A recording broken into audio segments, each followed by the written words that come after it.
ഇപ്പോൾ ഗ്രീഷ്മ കേസിൽ വധശിക്ഷ വന്നു. ഇപ്പോൾ കോടതിയുടെ ഉത്തരവ് നമ്മൾ വെൽക്കം ചെയ്യുകയാണ്. ഇത് നമ്മൾ ഇൻവെസ്റ്റിഗേഷൻ്റെ ജയമാണ്, പ്രോസിക്യൂഷൻ്റെ ജയമാണ്. ഇത് ഒരാളുടെ ജയമെന്ന് നമുക്ക് പറയാൻ പറ്റത്തില്ല. ഇതൊരു ടീം എഫേർട്ടാണ്.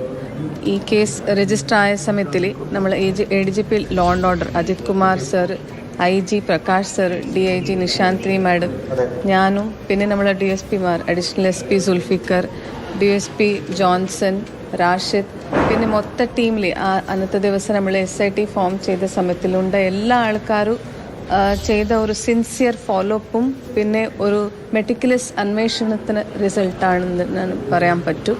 ഇതിൽ ഈ ഒരു വേർഡിക്റ്റ് വന്നതിൽ ഈവൻ പബ്ലിക് പ്രോസിക്യൂട്ടർ വളരെ നമുക്ക് ഹെൽപ്പ് ചെയ്തിട്ട് വളരെ മെറ്റിക്കുലസായി അവർ ഫോളോ അപ്പ് ചെയ്തിട്ടുണ്ട്.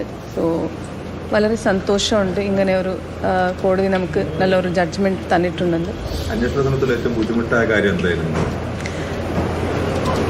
കുറേ ചാലഞ്ചസ് നമുക്ക് വന്നു. ഇനീഷ്യലി ഗ്രീഷ്മ കറക്റ്റായി നമുക്ക് പറയുന്നില്ലായിരുന്നു. മിസ്ലീഡിങ് സ്റ്റേറ്റ്മെൻറ്റ്സ് തന്നു. കുറേ കാര്യങ്ങൾ ഇനീഷ്യലി നമ്മൾ അന്വേഷണം തെറ്റിദ്ധരിക്കാൻ ശ്രമിച്ചു.